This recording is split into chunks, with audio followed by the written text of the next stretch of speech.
Hoy la ves como un municipio tranquilo del Caribe, pero hace casi un siglo, Ciénaga fue una de las ciudades más ricas de Colombia.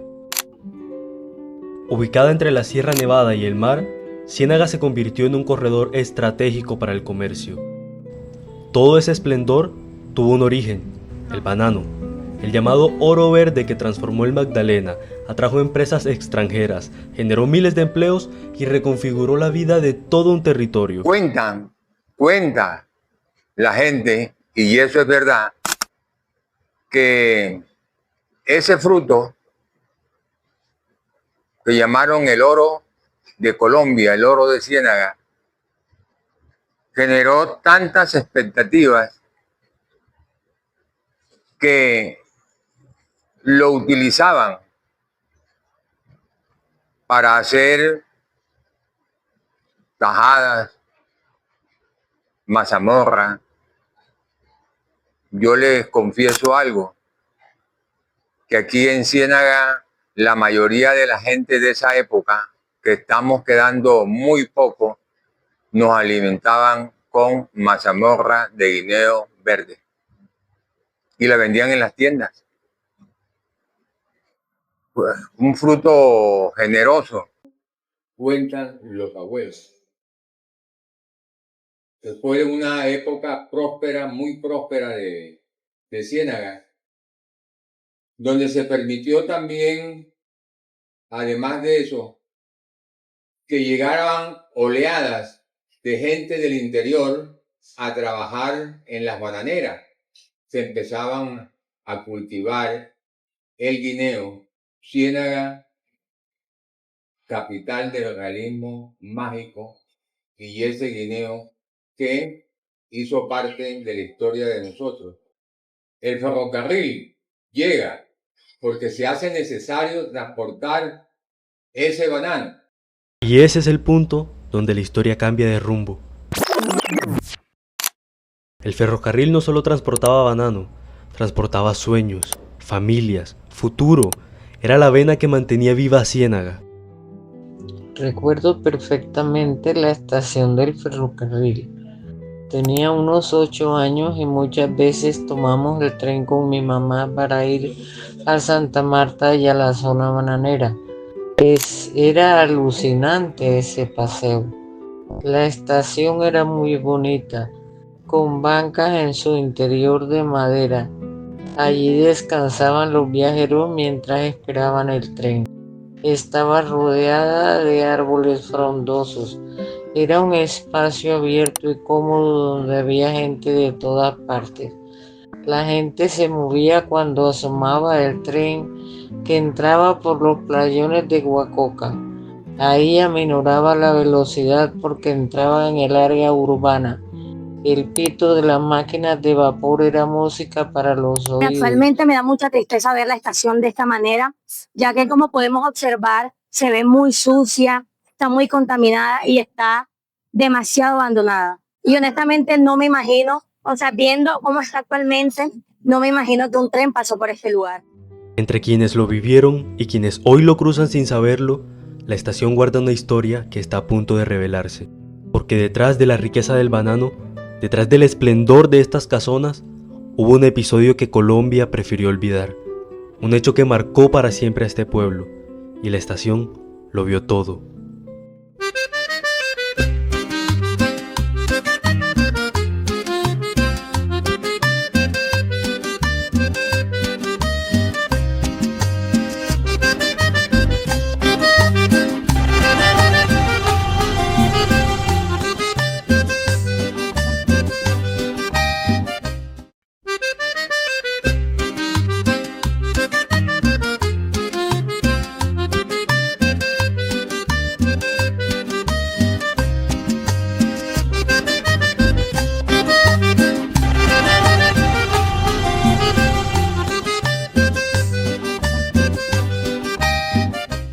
La riqueza del banano no vino sola, vino con jornadas infinitas, con abusos, con hambre y con una huelga que cambiaría para siempre la historia del país.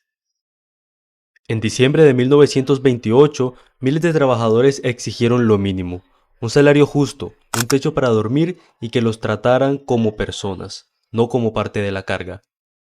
Bueno, de acuerdo a lo que se ha venido manejando a través de informes, investigaciones, la misma prensa, pues encontramos que hay un conformismo por parte de las personas que trabajaban en las bananeras. ¿Relacionadas con qué? Relacionadas con, uno, no había una vinculación directa entre la empresa y los obreros de las bananeras. La empresa contrataba a un capataz, era la única relación contractual que establecía con una persona. Esa persona se encargaba de recoger obreros del banano y pagarles por día. Entonces miren que ya hay un quiebre, o sea, no se establecen unas relaciones laborales entre un patrón y un obrero. ¿No? Los obreros dependían de un capataz, que era el que le pagaba el jornal. A eso se sumaba que los jornales diarios las jornadas de trabajo eran bastante largas, más de 12 horas, adelantando los oficios propios del cultivo del banano. Eh, no contaban con ningún tipo de asistencia en cuanto a salud. Se les pagaba con un bono, un vale, era un papel, el cual tenía el precio o el valor, mejor, de lo devengado en las jornadas de trabajo. Y ese vale tenían que cambiarlo única y exclusivamente en unos centros llamados comisariatos que eran propiedad de la misma United Fruit Company. O sea, el trabajador llegaba con su papel y solamente podía adquirir los productos que se encontraban en el comisariato. Era como un almacén. Eso limitaba pues al trabajador. A veces pues no encontraba los alimentos de consumo diario, entonces tenía que salir a vender el vale y sabemos que en la transacción pues perdía. Ya un vale, por decir algo, de 10 pesos, ya cuando alguien se lo compraba perdía por lo menos 2 o 3 pesos, entonces ya su valor real no era 10 sino 7. Y con esos 7 pesos era que él tenía que ir a adquirir los productos de la canasta familiar. Entonces, una otra pérdida para el trabajador. O limitarse a comprar lo que había en el comisariato. Los lugares donde los hospedaban eran insalubres, propicios para la propagación de enfermedades, humedad, mal estado. Entonces, digamos, eso mismo se fue convirtiendo en ese pliego de peticiones que ellos resumieron en 9 puntos para exigirle a la United Fruit Company.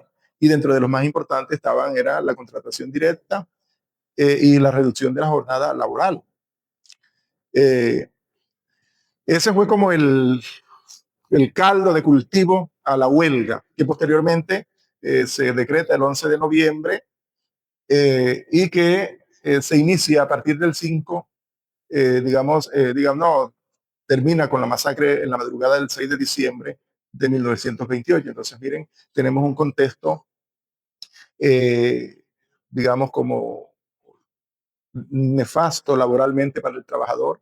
No habían las condiciones mínimas en cuanto a salud, en cuanto a contratación, en cuanto a jornada laboral, el pago por vales, que también era una de las cosas que ellos pedían, la eliminación de ese pago a través de los vales. Entonces, vemos cómo esos elementos se convirtieron en caldo de cultivo para que terminara en la masacre de las bananeras. Y la madrugada del 6 de diciembre, la historia se detuvo. Bueno, nos encontramos en la antigua estación del ferrocarril. Aquí al fondo tenemos, una construcción nueva, pero ahí estaba la antigua estación en madera. Era todo este sector, el tren pasaba de aquel lado. Y en ese espacio no había sino una edificación, aquí la Tranca, que es muy conocida y que aparece registrada en todos los documentos de la fecha. Y otro de los sectores más adelante, o sea, todo esto era una explanada desocupada. Los manifestantes llegaron a todo este sector a lo largo y ancho de esta estación. De aquel lado no existía ningún tipo de vivienda, o sea, había capacidad como para 20.000 personas, llegaron aproximadamente entre 5 y 7.000 personas y ocuparon todo este espacio.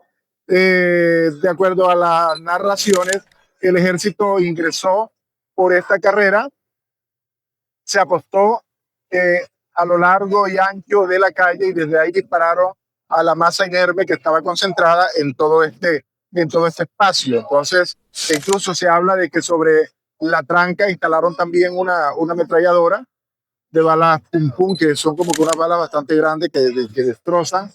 Y desde allí dispararon a las personas que estaban congregadas, mujeres, niños, ancianos, jóvenes, bueno, toda esa gente que vino desde la zona bananera, desde la misma ciénaga y se instalaron aquí, pensaban, pernotaron esa noche porque tenían la intención de ir hasta Santa Marta a entrevistarse con el gobernador para que éste mediara en la problemática. Entonces, estamos en in situ, estamos en el escenario donde ocurrieron los hechos de la masacre de las bananeras de 1900, en la madrugada del 6 de diciembre de 1928.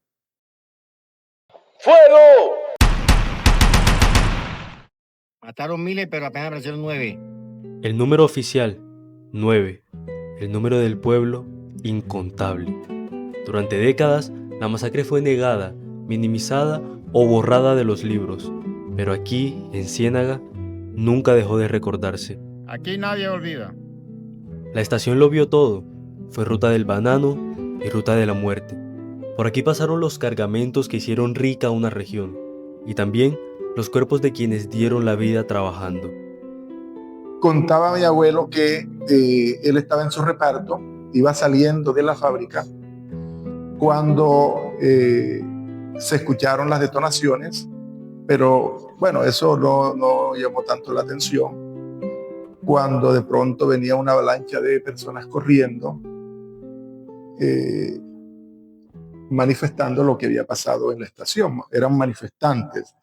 Dice que él todavía no había salido de la fábrica, que estaba ahí en la placita, en la parte sur de Ciénaga, y el dueño de la fábrica optó porque los trabajadores se fueran para sus casas y suspendieran las labores. O sea, no quiso exponerlos a la situación que se vivía en ese momento en la población. Entonces, ese es el primer relato así como muy cercano. Mi abuelo no habla de los muertos porque no logró irse, sino inmediatamente se fue para su casa, pero sí pudo ver mucha gente que corría despavorida y diciendo lo que había sucedido, que el ejército había masacrado o matado a mucha gente en la estación con las ametralladoras que en ese momento como que estrenaba el ejército nacional. También muy cercano ahora a unas amigas, unas casi vecinas, las Maldonado Pava. Ellas eran nietos de don José Maldonado. Don José, don Pepe, como se le decía, fue un activista de la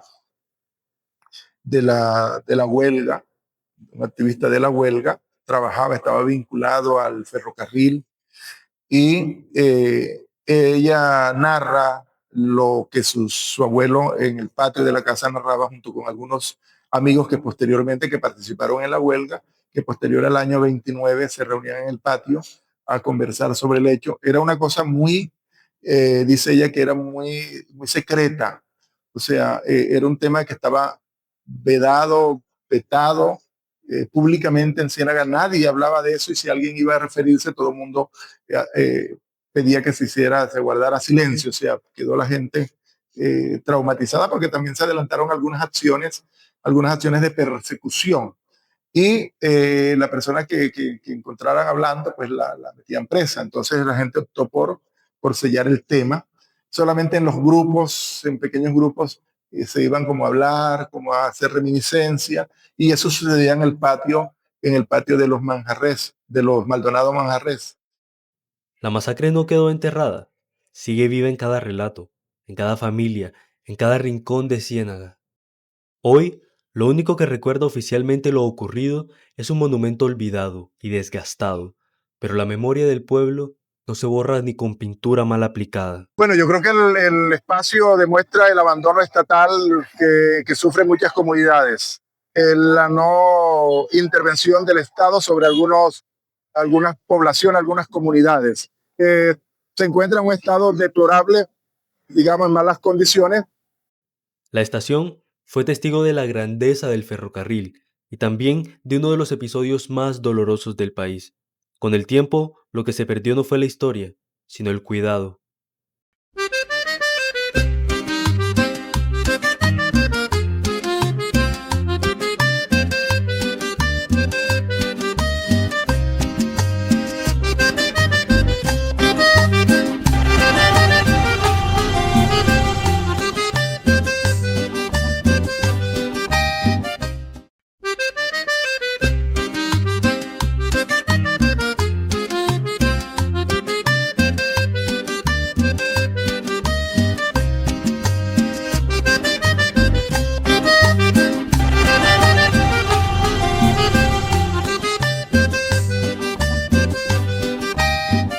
Hoy, donde ocurrió uno de los hechos más dolorosos de la historia del país, lo que pesa no es solo el recuerdo, sino el abandono. El hecho de transitar por las noches en la estación no es nada seguro para nadie. Para nadie es un secreto que es una zona de mucho peligro y del que tenemos que tener mucho cuidado, evitar lo más posible tener que transitar por ahí. Bueno, está la estación de toda esta zona, Plaza de los Mártires y todo esto que sabemos que es patrimonio histórico y cultural, le corresponde netamente al gobierno municipal, a la alcaldía municipal, a la Secretaría de Gobierno, a la Secretaría de Cultura, que para nadie es un secreto que han tenido por muchos años y por gobierno tras gobierno lo han tenido en el olvido. La alcaldía, el gobernador no le ha metido de lleno a este parque, que es emblemático para solamente Ciénaga, sino para los turistas que vienen de afuera para mostrar nuestro folclore, la cultura y lo que sucedió aquí en Ciénaga Magdalena. No me parece justo porque si la alcaldía y todo lo que tiene que ver con el consejo de verdad quisiera Ciénaga, se hubiese hecho de hace rato la propuesta y se fuera llegado a feliz término del parque de la Plaza de los Mártires. Este es un ícono que nos representa a nosotros por la masacre de la zona de las bananeras y es lo que nos representa a nosotros a los cienagueros. Desafortunadamente, vuelvo y reitero que es la falta de la administración municipal que no le mete de lleno al municipio de Ciénaga. Algunas personas vinculadas al mismo Estado han tratado de minimizar, de decir que eso fue un mito. Hubo una senadora que hace unos años lo estuvo difundiendo a través de los medios, que la masacre no había sido tal, que eso había sido un mito que Gabriel García Márquez había inventado en su novela. Entonces miren cómo se busca cercenar, se busca minimizar, se busca desaparecer la verdad. Entonces es muy triste que el Estado, que algunas personas no miren ese fenómeno como un suceso, como esa herida no sanada, porque es que el hecho no es que vamos a reivindicar o a revivir muertos, el hecho es que reconocer nos permite la no repetición. Por el abandono que representa, es muy lamentable. Creemos que como cienagueros, el nivel de representatividad que tiene eso sobre la memoria cultural e histórica que tenemos es triste, y sin embargo se debería considerar de que se restaure y de que hagan procesos de limpieza junto con las personas que habitan el sector, teniendo en cuenta de que la mayoría son comerciantes, pero que la responsabilidad no solamente debe ser de ellos, sino debe ser compartida con la administración municipal y recuperar este monumento que se encuentra en total abandono. La antigua estación del ferrocarril en Ciénaga es más que un edificio en ruinas. Fue el corazón de un pueblo y el escenario de una de las tragedias más grandes del país. Hoy, entre el comercio y el abandono, sigue contando su historia. No desde los libros, sino desde la voz de quienes se niegan a olvidarla. Porque aunque el tren ya no pasa, la memoria sigue aquí, esperando a que alguien la escuche.